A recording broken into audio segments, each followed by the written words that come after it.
জয় রাধে রাধে। বন্ধুরা, শুভ সন্ধ্যাকাল। বন্ধুদিকে জানাই আমার প্রীতি শুভেচ্ছা। জয় রাধে, জয় রাধে। বসে বসে বৃষ্টি পড়ছে, বসে বসে গীতা পড়ছেন, আপনারা শ্রবণ করুন। জয় নিতাই, জয় নিতাই। ভবান বিশ্বশ্চ কর্ণশ্চ কৃপাশ্চ সমিতঞ্জয় অশ্বত্থামা বিকর্ণশ্চ সৌমদত্তি তথৈব চ। আপনি দ্রোণাচার্য পিতামহ ভীষ্মকর্ণ যুদ্ধজয়ী কৃপাচার্য এবং তেমনি অশ্বত্থামা বিকর্ণ এবং সোমদত্তের পুত্র ভূরিসোয়া। তাই এখানে বলা হয়েছে দ্রোণাচার্য কে ছিলেন?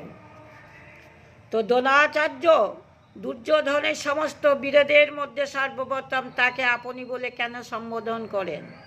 দ্রোণাচার্য ছিলেন মহর্ষি ভরদ্বাজের পুত্র। ইনি মহর্ষি অগ্নি, বেশ্য এবং শ্রী পরশুরামের কাছ থেকে রহস্যযুক্ত সমস্ত অস্ত্রশস্ত্র লাভ করেছিলেন।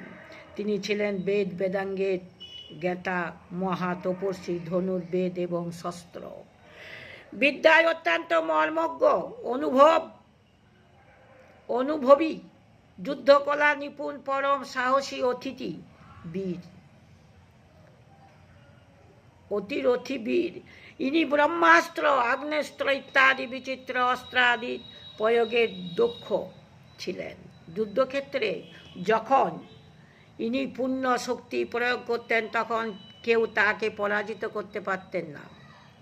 মহর্ষি সরদানের কন্যা কৃপির সঙ্গে এর বিবাহ হয়। অশ্বত্থামা এদের পুত্র। ইনি রাজা দ্রৌপদের বাল্য সখা ছিলেন। কোনো এক সময় ইনি দ্রৌপদের কাছে গিয়ে তাকে প্রিয় মিত্র বলে সম্বোধন করেন। তখন ঐশ্বর্য মদমত্ত রাজা দ্রৌপদ তাকে অপমান করে বলেছিলেন, আমার ন্যায় ঐশ্বর্যশালী আমার রাজার সঙ্গে তোমার ন্যায় নির্ধন দরিদ্র মনুষ্যের বন্ধুত্ব হওয়া কোনোভাবেই সম্ভব নয়। দ্রৌপদের এই অপমানকে কথায় দ্রোণ অত্যন্ত মর্মাহত হয়ে এবং ফিরে এসে হস্তিনাপুরে তার শালক কৃপাচার্যের কাছে বাস করতে লাগল। সেখানে পিতামহ ভীষ্মের সঙ্গে তার পরিচয় হলো। পিতামহ তাকে কৌরব পাণ্ডবদের শিক্ষক রূপে নিযুক্ত করে দিলেন। শিক্ষা সমাপ্ত হলে তিনি গুরু দক্ষিণা রূপে শিষ্যদের বললেন, রাজা দ্রৌপদকে বন্দী করে আনতে হবে। একমাত্র অর্জুন গুরুর এই আদেশ পালন করে সক্ষম হন। তিনি রণক্ষেত্রে দ্রৌপদকে পরাজিত করে তাকে সজীব সহ বন্দী করে গুরুর সম্মুখে উপস্থিত করেন। দ্রোণ দ্রৌপদকে হত্যা না করে মুক্তি দেন, কিন্তু তিনি দ্রৌপদের ভাগীরথীর উত্তর ভাগে রাজ্য অধিকার করেন। মহাভারতের যুদ্ধে ইনি 5 দিন সেনাপতি পদে ভীষণ যুদ্ধ করেছিলেন। শেষে তিনি অশ্বত্থামার মৃত্যু পরিচালনায় সংবাদে বিচলিত হয়ে অস্ত্র ত্যাগ করেন। সমাস্থির হয়ে ভগবত ধ্যানে নিমগ্ন হন। ইনি প্রাণ ত্যাগ করলেন। জ্যোতির্ময় আত্মা তার গগনমণ্ডলে তেজরাশি রূপে পরিপূর্ণ করেছিলেন। এই অবস্থায় ধৃষ্টদ্যম্ন তীক্ষ্ণ তরবারির আঘাতে তার মস্তক ছিন্ন করে দেন।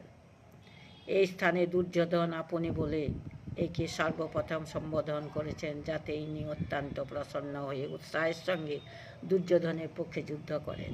শিক্ষাগুরু হওয়ায় সম্মান জ্ঞান জানানোর জন্য তাকে সর্বপ্রথম আপনি বলে গণনা করেন। আপনি বলবেন, শিক্ষাগুরুকে সম্মান দেবেন। প্রথম গুরু আমাদের মা। যে ছেলে মা বাবাকে সম্মান দেয় না সে কোথাও সম্মান পায় না। জননী জন্মা ভূমি স্বর্গাদপি গরীয়সী, পিতা স্বর্গ পিতা ধর্ম পিতা হি পরম তপ, পিতুরি পিতুমা পণ্যে পিয়ন্তে সর্বদেবতা। মা বাবার মতন গুরু আছে? মায়ের মতন বন্ধু নাই, আর রোগের মতন শত্রু নাই, গঙ্গার মতন তীর্থ নাই। জয় রাধে। প্রেম সে কहो রাধে রাধে।